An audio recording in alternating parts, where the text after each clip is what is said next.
Bonsoir à toutes et à tous. Nous tenons d'abord à remercier la presse pour leur présence sur cette déclaration politique de la Convention nationale des jeunes de l'ANC suite à la démission du président de la Convention nationale des jeunes. Moi, c'est El Hadji Malick Gangué, membre de la Convention nationale des jeunes, désigné comme porte-parole du jour par les membres de la Convention nationale des jeunes pour faire cette déclaration. Comme je l'ai si bien dit, ici sont présents l'ensemble des jeunes qui composent l'essence fêtière de la Convention nationale des jeunes. Je tiens tout juste à préciser une chose, l'ensemble des jeunes qui sont ici présents sont des responsables des jeunes dans leur quartier respectif. Comme vous le savez, la commune de Parcelles Assainies est composée de 20 unités. Et dans chaque unité, on a des cellules. Et dans chaque cellule, il y a un responsable des jeunes. La déclaration politique de la Convention nationale des jeunes de l'ANC après démission du président de la Convention nationale. La jeunesse de l'ANC a pris acte de la décision de désertion de Mbaye Niang, responsable du mouvement des jeunes de l'ANC. Cette décision dénote une absence de maturité de l'homme à bénéficier de toutes les largesses du président du parti, dont il a détenu tous les postes de responsabilité auxquels il a eu droit. Ne sachant comment justifier sa décision, qui ne nous surprend guère, il tente de fustiger un bilan auquel il a pris fait et cause par le passé. Il fait partie du bilan et a défendu avec véhémence le président sur ses réalisations. Quelle incohérence! Comment peut-on dire une chose hier et soutenir son contraire aujourd'hui? Sachez que de 2014 à nos jours, il a accompagné et défendu la cause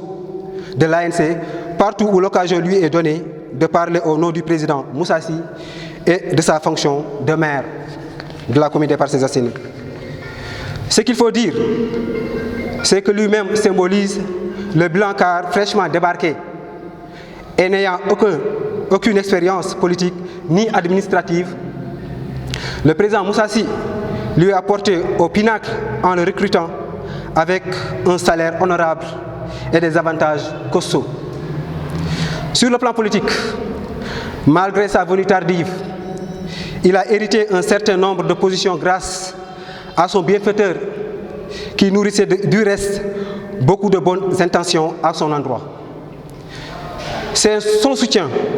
qui lui a valu sa posture de responsable des jeunes de l'ANC. Si Moussa Sy, qui a transformé de fond en comble le visage de la commune des Parcelles Assainies, dont il est le maire depuis 2009, n'a pas de bilan, cela révèle son incohérence et sa malhonnêteté intellectuelle. Dire que la jeunesse de l'ANC a démissionné avec lui lors de son point de presse, c'est insulter notre intelligence, car cette jeunesse sincère, digne, connue pour son dévouement et sa loyauté infaillible au président de l'ANC, M. Moussa Sy, ne suivrait jamais un déserteur égoïste et imbu de sa personne. Sa soi-disant mobilisation, constituée de 2 pellets et 3 tondus, était réductible aux membres de sa propre famille, flanqués par des aigris.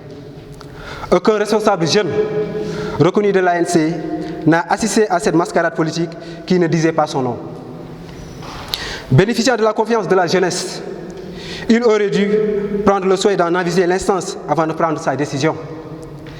Ne serait-ce que par respect à l'endroit de ses camarades jeunes qui lui ont porté et soutenu quand besoin s'est fait sentir, malgré son impopularité dans l'époque. Toute la population des Parcelles Assainies est aujourd'hui excédée par cette trahison et ce manque de reconnaissance notoire auquel elle a eu droit. S'agissant du déshonorable député Alioune Badara Diouf, dont on connaît comment il est élu, sa présence sur les lieux, à côté d'adversaires irréductibles du président Macky Sall, pour cautionner les attaques outrancières dirigées contre le régime du président, n'en demeure moins une hérésie. Ce qui est un acte de lâcheté et de loyauté. Il a déçu son monde, mais cela ne nous surprend guère venant de lui. Surtout dans un contexte politique où le président appelle à l'union des forces. il se permet de poser des actes de nature à fragiliser la coalition Benno Bokk Yaakaar. Fort de notre engagement à relever les défis politiques et de développement interpellant le pays en général et la commune des Parcelles Assainies en particulier, la jeunesse de l'ANC marque sa solidarité et sa fidélité sans faille au président de notre parti, M.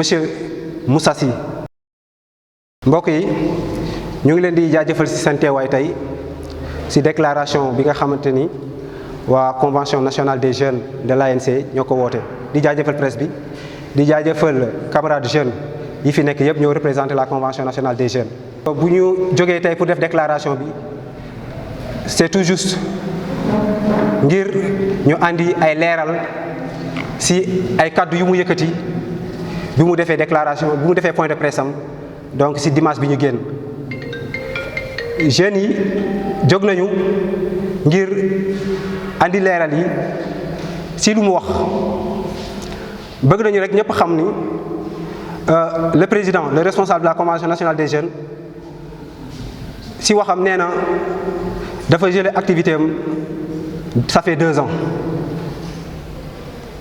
ñu nekk ci benn structure du parti muy la convention nationale des jeunes mu am des jeunes démocrates des jeunes yi nga xamante ni dañoo am respect ci seen njiit maanaam mën nañu wax ne ci njiit yi fi nekk yëpp parce que parti bi président bi la mooy le président Moussa Sy kii jiite femmes yi ak moom mi jiite woon jeunes yi ñun bi ñu ko tabee en 2018 jëm fan yii nii ñu toll on a toujours été derrière lui jeunesse bi yëpp dañoo mànkoo jël seen doole jël seen pas-pas yëpp jox ko ko. ci ay kàddoom nee na dafa gelé activité am 2 ans 2 ans d'inactivité nekk njiitu jeunesse ci sa parti politique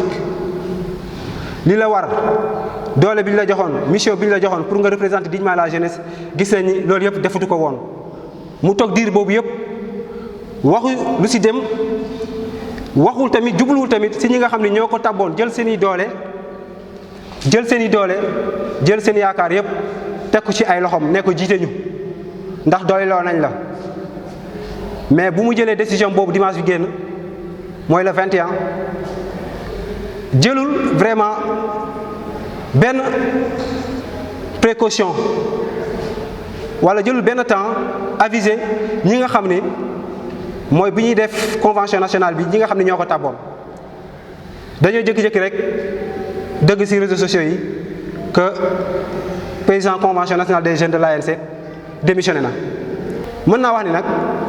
bettuñu lu tax ma ni bettuñu ndax moom ci boppam wax na ko nee na toog na 2 ans deful dara nga nekk ci parti nekk njiitu jeunesse nga osé toog nga ni 2 ans defuma dara dama gelé samay activité politique yëpp. mais ñun comme ni ma leen ko waxee ci njëlbeen ñun ñëpp ay jeunes la ñu nekk ci parti bi te jeune bu ne dafa am ci cellule bi nga jóge cellule boobu nga ñëw représenté ko dignement jeunes yooyu la ñoo jëloon seen doole dénk ko mu génnee fu mu génnee mooy démission bi mais loolu yëpp bettuñu lu du gënoon rafet rek mooy ñi nga xam ne ñoo ko tàbboon buy jël décision bu toll ni décision boobu noonu mu jël au moins le temps mu aviser leen acte bu mu posé boobu noonu góor du ko def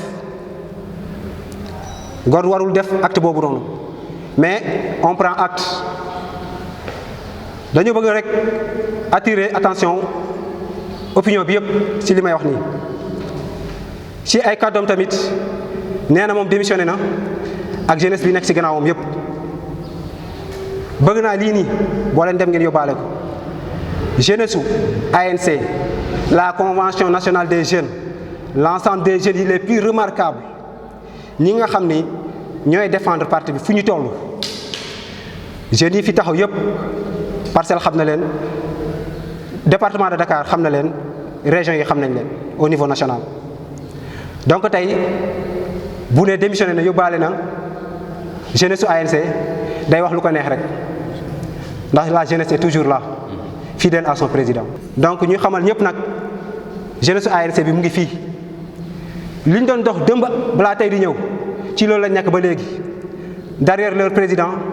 di liggéey ngir seen développement au parti ngir liggéey ngir développement au Sénégal di liggéey ngir développement commune des Parcelles Assainies di liggéey ngir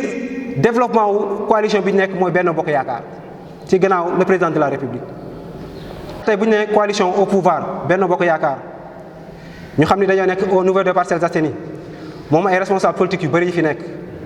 moom mi jiite jeunesse bi bu muy def point de presse am bi di déclarer démission am li ñu si jaaxal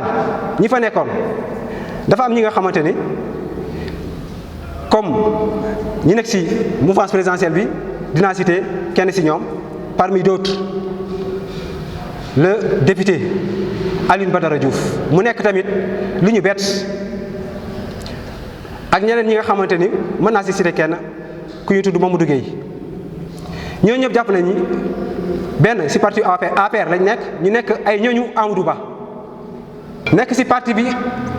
nekk si coalition Benno Bokk Yaakaar war a teewal président bi war a teewal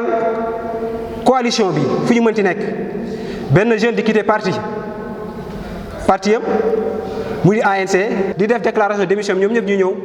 donc loolu daf ñuy jaaxal donc nous demandons vraiment à l'honorable député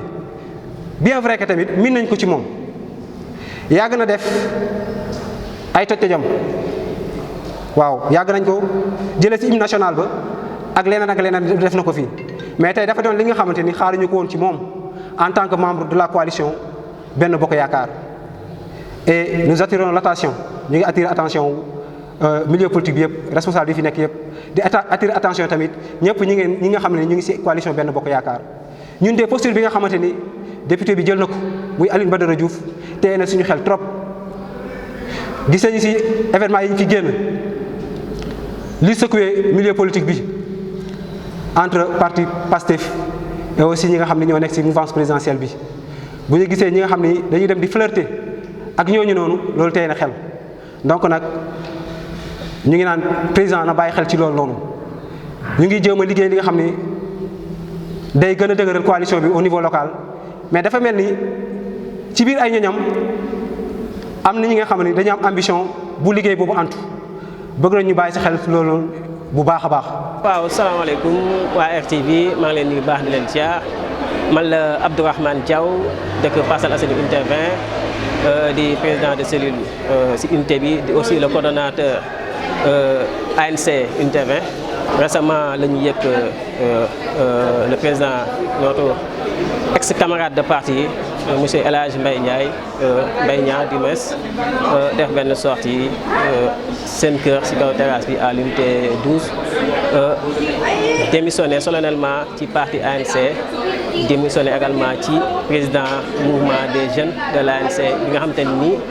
ñun jeunes ANC ñoo ko faloon président si convention des jeunes bi nga xamante ni moom lañ organisé woon fii ci mairie bi waaw donc bon amuñu lu ñu bett nag ci démission franchement parler bon on était ensemble liggéey nañu ànd nañu liggéey démissionné na dañ ko koy nangul parce que gisoon nañ ko du lu ñu bett tamit du lu ñu bett quoi qu'on puisse dire parce que mu ngi doon wane ay jalons yoo xamante ni ci loolu la jëmoon donc démission am tey jii nii mun nañ ne bett ñu ñun aussi la jeunesse de l'ANC bi nga xamante ni ñooy membre fondateur ANC nekk jeunesse bi nga xamante ni ñoo engagé wu d'ailleurs notre président Moussa Sy ñun ñu ngi ci ginnaaw Moussa Sy ñu ngi ci ginnaaw ANC et on le restera waaw ñu ngi koy ñaan yàlla nag yàlla na ko yàlla may li muy séntu yàlla na ko am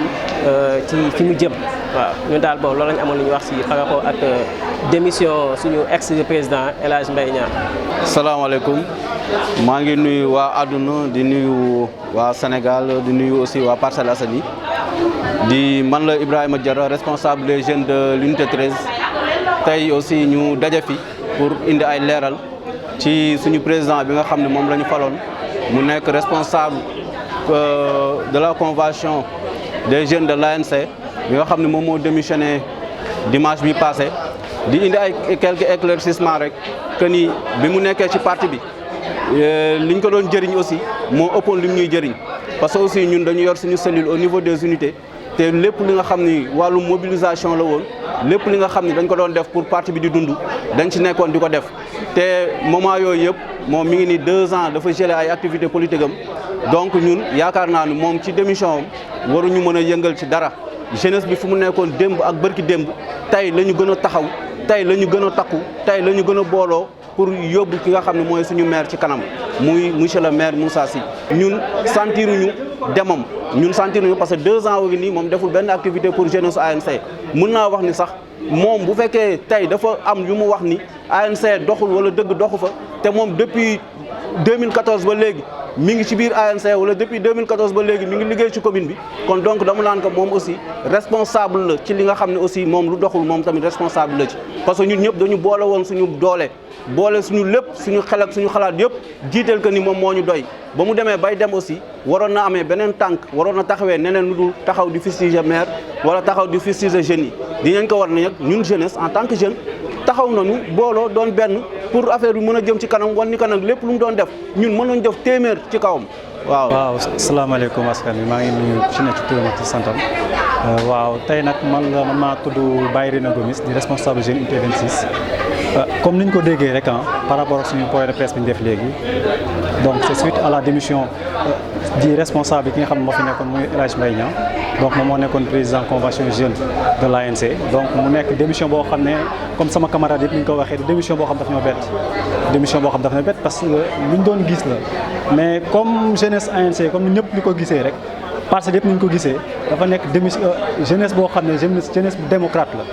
donc démission boobu nag mu nekk lu ñuy naqarlu parce que ca njëlbeen ba ñuy door ñun ñii ñoo toogoon waxtaan ak moom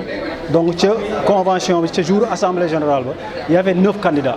donc ci 9 candidats yooyu man mi ci laa bokkoon ak keneen samay morom ñoo ci bokkoon mais donc ñoo ñëpp tey jour assemblée générale bi tey dañoo jël seen i ambition yëpp ñu bàyyi ko ñu ne El Hadj Mbaye Niang doy loolu donc jiital nañ la donc ci jiital boobu nag ñu gis ne ñu dem ba ci biir gis ne am na ay doxalin yoo xam ne ñu ngi koy doxal ci doxalin boo xam ne jaaduwul donc mu nekk loo xam ne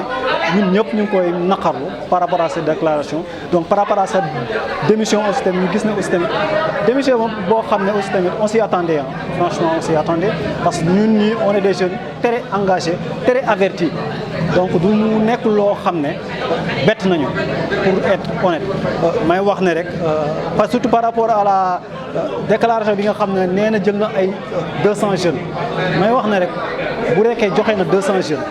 donc moom ci jëmu boppam waru woon toog Moussa Sy di ko jox emploi boobu ñu maanaam ñu ne CDI la. may profité occasion bi di wax ne rek ci ndombal tànk yooyu amoon na ci donc le bilan de Moussa Sy il est comptable donc tey bu ñëw ne bilan di fustiger bilan Moussa Sy donc dafay nekk loo xam ne c'est une malhonnêteté te intellectuelle boo xam ne mi ngi koy def vis-à-vis de la jeunesse may wax tamit ne jeunesse bi fi nekk tey la ñuy gën a suudeewu incha allah ci jamono yi ñëw dinañ ko wane ne jeunesse bi engagé wu nañ te jeunesse bi dem benn jeunesse nag demul comme ni ko samay naataangoo waxee rek jeunesse yi dem yëpp mooy ñi nga xam ne famille am lañ ñi nga xam ne peut-être ay àndandoowam lañ ba dara dul dara ñooñu nga xam ne amul benn structure ANC boo xam ne représentative nañ fa wala benn responsable jeune boo xam ne ñi mi ngi woon ci assemblée générale boobu noonu donc may wax ne rek par rapport à toutes ces déclarations ñun jeunesse su ANC nous sommes déterminés nous sommes engagés aux côtés du président Moussa Sy pour les échéances yi di ñëw parce que nag li mu wax la bilan bi mu ngi ñëw comme que dafa fii bilan bi dinañ ko indil bilan te dinañ teg bilan te on a un bilan à défendre c'est machallah c'est un bilan très positif te ci kaw loolu maa ngi leen di jaajëfal encore une fois di wax ne rek démission bi mu def encore une fois di démission boo xam ne daf ñoo bett honnêtement ñun jeunes yi yëpp bettuñu te nous sommes zen amuñu benn jaaxle par rapport ak yi muy def politique la day politique donc politique la aussi tamit dinañ ko fekk ci terrain boobu noonu dàq ñu politique te ñu ngi koy xaar ci terrain bi donc loolu rek laa amul lu mu ci doon wax wasalaam. asalaamaaleykum maa ngi nuyu ku nekk ci turam ak santam man nag maay Ndeye Ngone Camara ñu gën ma xam ci turu je suis Moussa Sy ma nekk membre de l'ANC nekk fa responsable ba pare en plus yor fa sama cellule comme yeneen responsable yi niñ ko yoree maa ngi dëkk nag unité 9. man je pense que ne lii nii am tey bett nañu bettuñu muy démission wu sunu président jeune anam bi mu ko defee la ñuy ñaaw parce que ñun ñii jeunes yi nga xamante ne ni ñun ñoo àndoon ak moom boot ko mun naa ko wax di ko représenter di ko pousser porter voix am di ànd ak moom di liggéey mënoon nañu aviser avant muy dem toog waxtaan ceeg ñun parce que ñun ñoo ko faloon loolu duñ ko fàtte ñun ñoo ko fal porter ko te biñ koy porter dafa fekk tamit sunu leader porter ko ndax mën naa ne le président Moussa Sy malgré venue tardive El Hadj Mbaye Niang moom daf ko jël porter ko wóolu ko dénk ko jiital ko te bi mu koy jiital du peut-être que ne dafa ëpp nit ñi diplôme wala daf ñu gën a jàng wala mu gën ñu yàgg ci politique bi. man tey analyse bi ma def nii mooy que ne moom dem na nee na jeunesse bi la àndul ak benn jeunesse ndax responsable yi nga xamante ne ñoom lañ reconnaître ci seen unité ñooñu nga xamante ne ñoo yor cellule di liggéeyal monsieur le maire Moussa Sy suñu président de l'ANC depuis boobu ba léegi ñoom ñu ngi fii tey gis ngeen leen mooy jeune bii jeune u jàmbaar yi daan liggéey ñu ngi fi ba tey te demuñu daayuñu